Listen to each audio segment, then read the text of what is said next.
بسم الله الرحمن الرحيم. ألف لام را، تلك آيات الكتاب المبين. إنا أنزلناه قرآنا عربيا لعلكم تعقلون. نحن نقص عليك أحسن القصص بما أوحينا إليك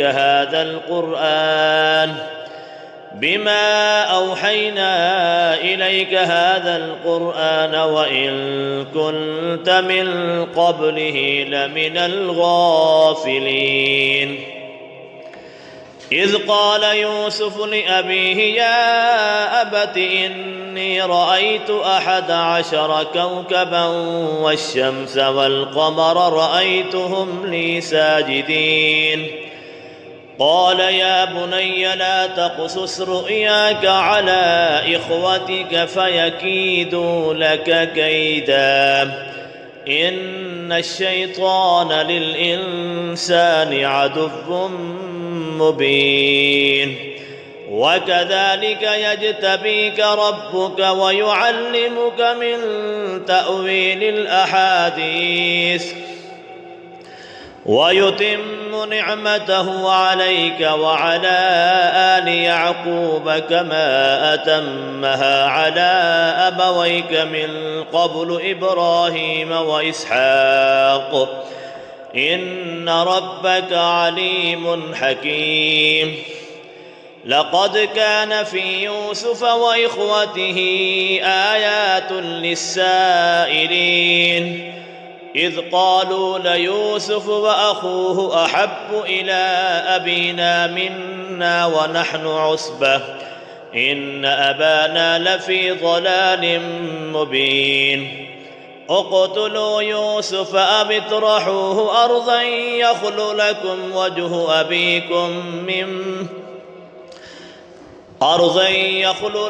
وجه أبيكم وتكونوا من بعده قوما صالحين. قال قائل منهم لا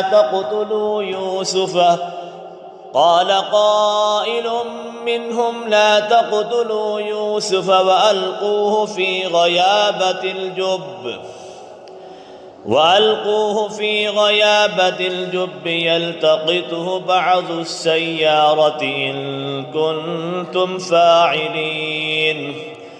قالوا يا أبانا ما لك لا تأمنا على يوسف وإنا له لناصحون. أرسله معنا غدا يرتع ويلعب وإنا له لحافظون. قال إني ليحزنني أن تذهبوا به وأخاف أن يأكله الذئب وأنتم عنه غافلون. قالوا لئن أكله الذئب ونحن عصبة إنا إذا لخاسرون. فلما ذهبوا به وأجمعوا أن يجعلوه في غيابة الجب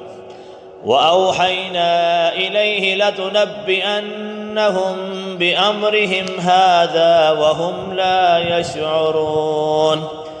وجاءوا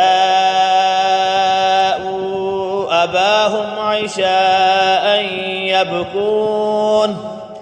قالوا يا أبانا إنا ذهبنا نستبق وتركنا يوسف عند متاعنا فأكله الذئب وما أنت بمؤمن لنا ولو كنا صادقين. وجاءوا على قميصه بدم كذب قال بل سولت لكم أنفسكم أمرا فصبر جميل والله المستعان على ما تصفون. وجاءت سيارة فأرسلوا واردهم فأدلى دلوه قال يا بشرى هذا غلام وأسروه بضاعة والله عليم بما يعملون وشروه بثمن بخس دراهم معدودة وكانوا فيه من الزاهدين وقال الذي اشتراه من مصر لامرأته أكرمي مثواه عسى أن ينفعنا أو نتخذه ولدا وكذلك مكنا ليوسف في الأرض ولنعلمه من تأويل الأحاديث والله غالب على أمره ولكن أكثر الناس لا يعلمون ولما بلغ أشده آتيناه حكما وعلما وكذلك نجزي المحسنين وراودته التي هو في بيتها عن نفسه وغلقت الأبواب وقالت هيت لك قال معاذ الله إنه ربي أحسن مثواي قال معاذ الله إنه ربي أحسن مثواي إنه لا يفلح الظالمون ولقد همت به وهم بها لولا أن رأى برهان ربه كذلك لنصرف عنه السوء والفحشاء إنه من عبادنا المخلصين واستبق الباب وقدت قميصه من دبر وألف يا سيدها لدى الباب قالت ما جزاء من أراد بأهلك سوءا إلا أن يسجن أو عذاب أليم قال هي راودتني عن نفسي وشهد شاهد من أهلها إن كان قميصه قد من قبل فصدقت وهو من الكاذبين وإن كان قميصه قد من دبر فكذبت وهو من الصادقين فلما رأى قميصه قد من دبر قال إنه من كيدكن إن كيدكن عظيم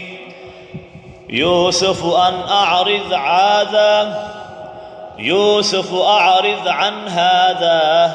واستغفري لذنبك إنك كنت من الخاطئين وقال نسوة في المدينة امرأة العزيز تراود فتاها عن نفسه قد شغفها حبا إنا لنراها في ضلال مبين فلما سمعت بمكرهن أرسلت إليهن وأعتدت لهن متكئا وآتت كل واحدة منهن سكينا وقالت اخرج عليهن فلما رأينه أكبرنه وقطعن أيديهن وقلن حاش لله ما هذا بشرا إن هذا إلا ملك كريم قالت فذلكن الذي لمتنني فيه ولقد راودته عن نفسه فاستعصم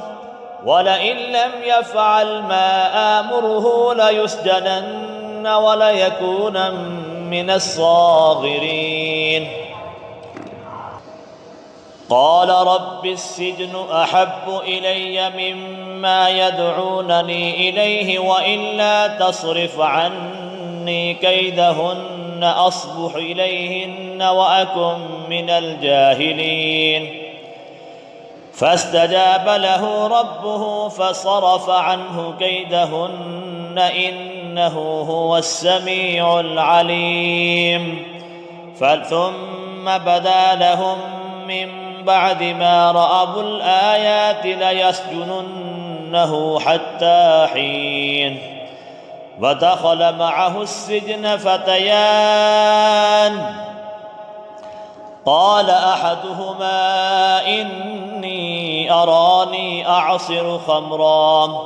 وقال الآخر إني أراني أحمل فوق رأسي خبزا تأكل الطير منه نبئنا بتأويله إنا نراك من المحسنين. قال لا يأتيكما طعام ترزقانه إلا نبأتكما بتأويله قبل أن يأتيكما ذلكما مما علمني ربي إني تركت ملة قوم لا يؤمنون بالله وهم بالآخرة هم كافرون.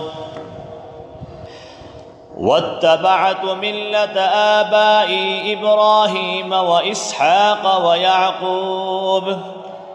ما كان لنا أن نشرك بالله من شيء ذلك من فضل الله علينا وعلى الناس ولكن أكثر الناس لا يشكرون. يا صاحبي السجن أأرباب متفرقون خير أم الله الواحد القهار. ما تعبدون من دونه إلا أسماء سميتموها أنتم وآباؤكم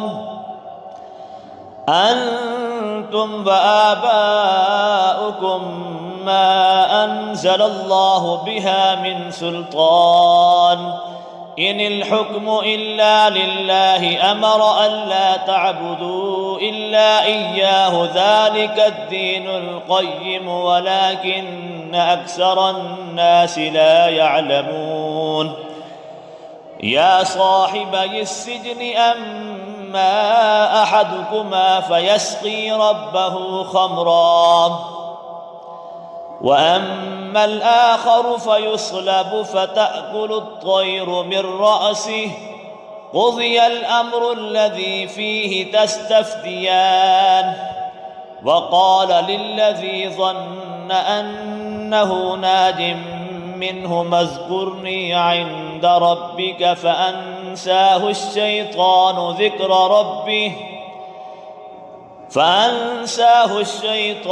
ذكر ربه فلبث في السجن بضع سنين. وقال الملك إني أرى 7 بقرات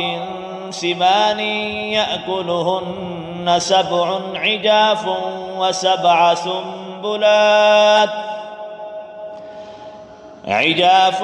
وسبع سنبلات خضر وأخر يابسات. يا أيها الملأ أفتوني في رؤياي إن كنتم لرؤيا تعبرون. قالوا أضغاث أحلام وما نحن بتأويل الأحلام بعالمين. وقال الذي نجا منهما وادكر بعد أمة أنا أنبئكم بتأويله فأرسلون. يوسف أيها الصديق أفتنا في 7 بقرات سمان يأكلهن 7 عجاف و7 سنبلات خضر وأخر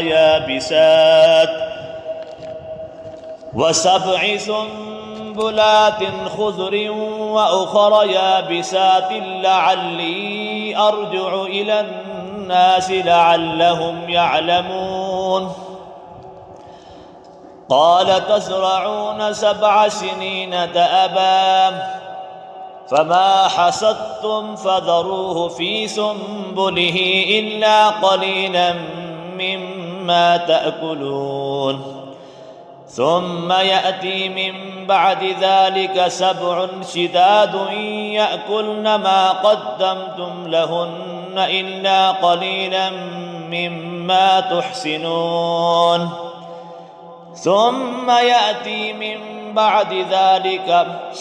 ثم يأتي من بعد ذلك عام فيه يغاث الناس وفيه يعصرون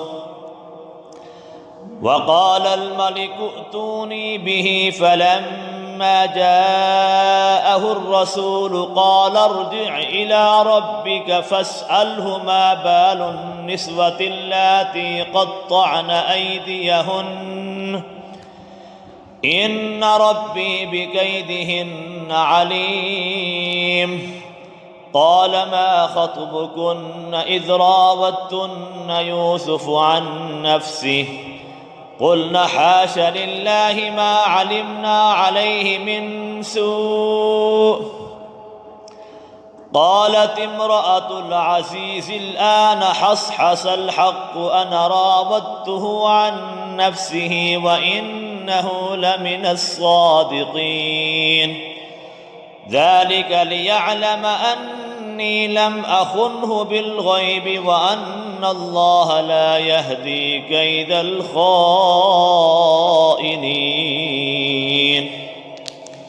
وما أبرئ نفسي إن النفس لأمارة بالسوء إلا ما رحم ربي إن ربي غفور رحيم وقال الملك ائتوني به أستخلصه لنفسي فلما كلمه قال إنك اليوم لدينا مكين أمين قال اجعلني على خزائن الأرض إني حفيظ عليم وكذلك مكنا ليوسف في الأرض يتبوأ منها حيث يشاء نصيب برحمتنا من نشاء ولا نضيع أجر المحسنين ولأجر الآخرة خير للذين آمنوا وكانوا يتقون وجاء إخوة يوسف فدخلوا عليه فعرفهم وهم له منكرون ولما جهزهم بجهازهم قال ائتوني بأخ لكم من أبيكم ألا ترون أني أوفي الكيل وأنا خير المنزلين فإن لم تأتوني به فلا كيل لكم عندي ولا تقربون قالوا سنراود عنه أباه وإنا لفاعلون وقال لفتيانه جعلوا بضاعتهم في رحالهم لعلهم يعرفونها إذا انقلبوا إلى أهلهم لعلهم يرجعون فلما رجعوا إلى أبيهم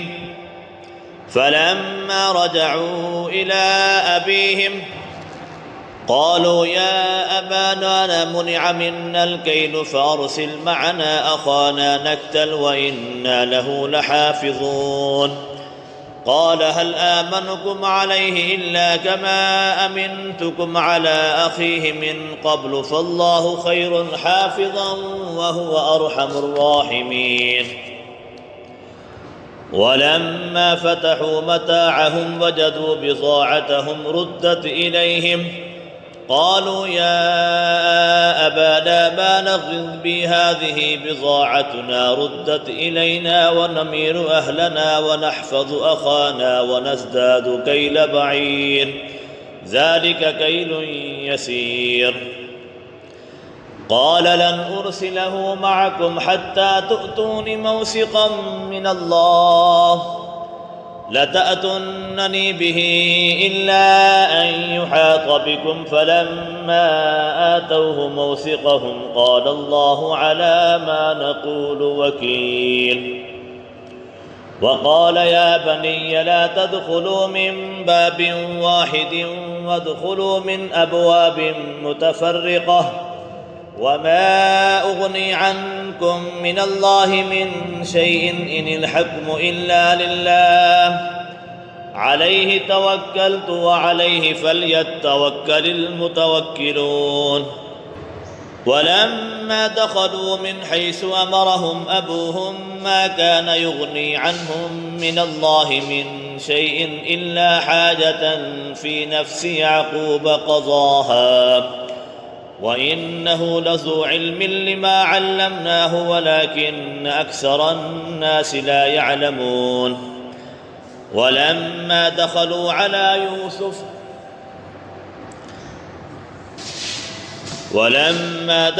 على يوسف آوى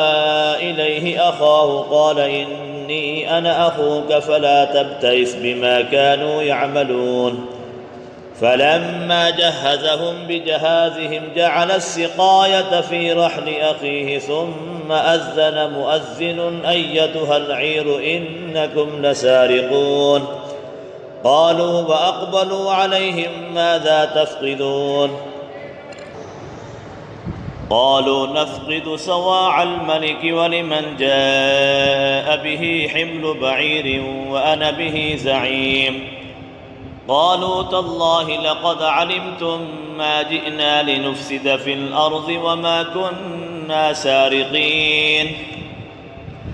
قالوا فما جزاؤه إن كنتم كاذبين؟ قالوا جزاؤه من وجد في رحله فهو جزاؤه كذلك نجزي الظالمين. فبدأ بأوعيتهم قبل وعاء أخيه ثم استخرجها من وعاء أخيه كذلك كدنا ليوسف ما كان ليأخذ أخاه في دين الملك إلا أن يشاء الله نرفع درجات من نشاء وفوق كل ذي علم عليم. قالوا إن يسرق فقد سرق أخ له من قبل فأسرها يوسف في نفسه ولم يبدها لهم. قال أنتم شر مكانا والله أعلم بما تصفون. قالوا يا أيها العزيز إن له أبا شيخا كبيرا فقد أخذنا مكانه إنا نراك من المحسنين. قال معاذ الله أن نأخذ إلا من وجدنا متاعنا عنده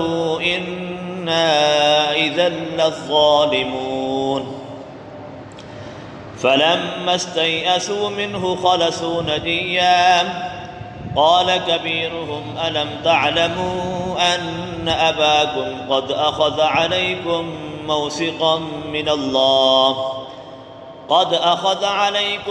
موثقا من الله ومن قبل ما فرطتم في يوسف فلن أبرأ الأرض حتى يأذن لي أبي أو يحكم الله لي وهو خير الحاكمين. ارجعوا إلى أبيكم فقولوا يا أبانا إن ابنك سرق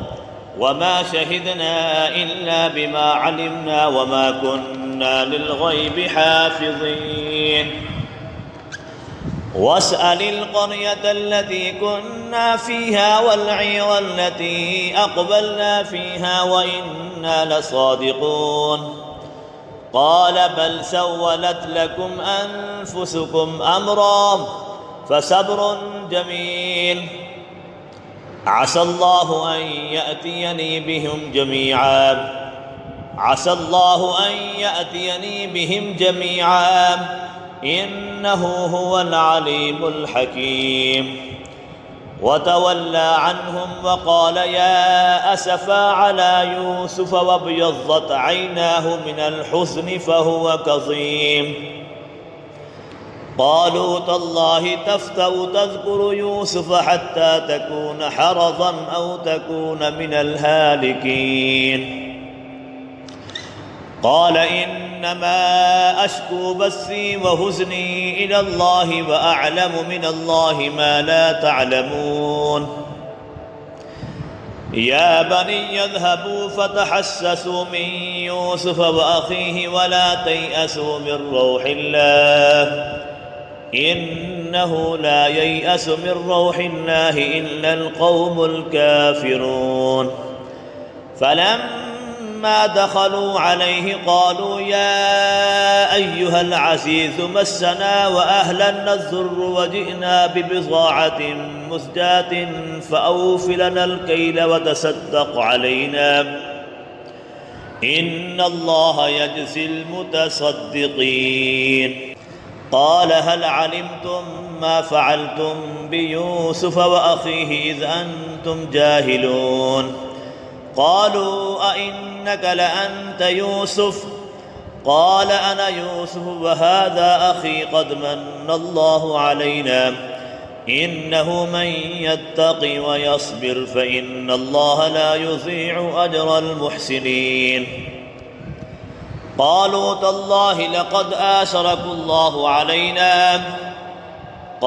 تالله لقد آثرك الله علينا وإن كنا لخاطئين قال لا تثريب عليكم اليوم يغفر الله لكم وهو أرحم الراحمين اذهبوا بقميصي هذا فألقوه على وجه أبي يأت بصيرا وأتوني بأهلكم أجمعين ولما فصلت العير قال أبوهم إني لأجد ريح يوسف لولا أن تفندون قالوا تالله إنك لفي ضلالك القديم فلما أن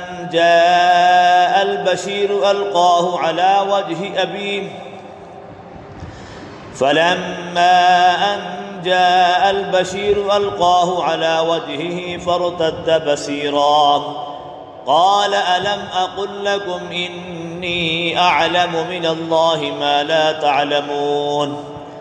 قالوا يا أبانا استغفر لنا ذنوبنا إنا كنا خاطئين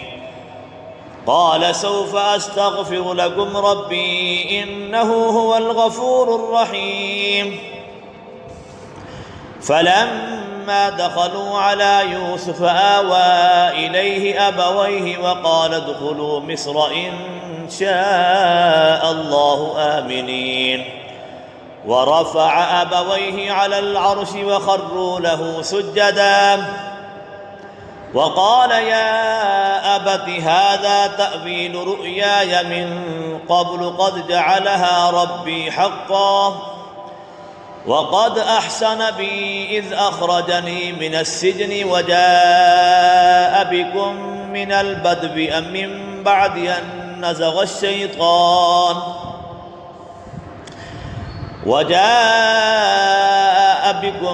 البدو من بعد أن نزغ الشيطان بيني وبين إخوتي إن ربي لطيف لما يشاء إنه هو العليم الحكيم رب قد آتيتني من الملك وعلمتني من تأويل الأحاديث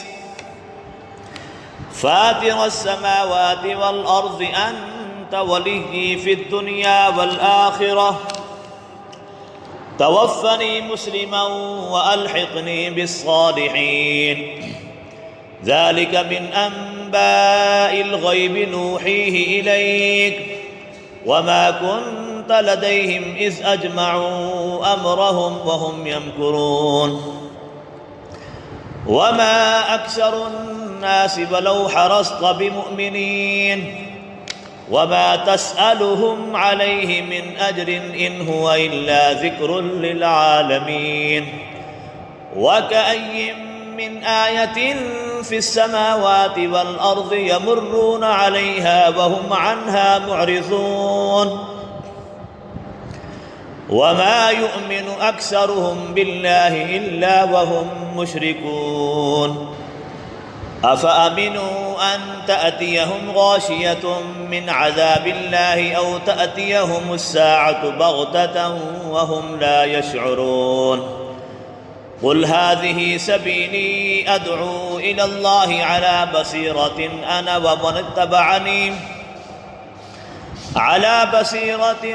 ومن اتبعني وسبحان الله وما أنا من المشركين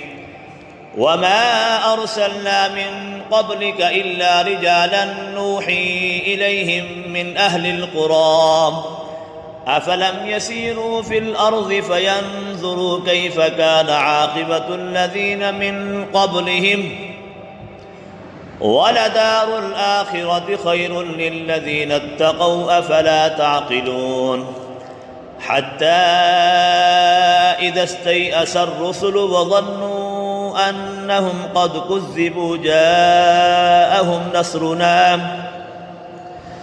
قد كذبوا جاءهم نصرنا فنجئ من نشاء ولا يرد بأسنا عن القوم المجرمين لقد كان في قصصهم عبرة لأولي الألباب ما كان حديثا يفترى ولكن تصديق الذي بين يديه وتفصيل كل شيء وهدى ورحمة لقوم يؤمنون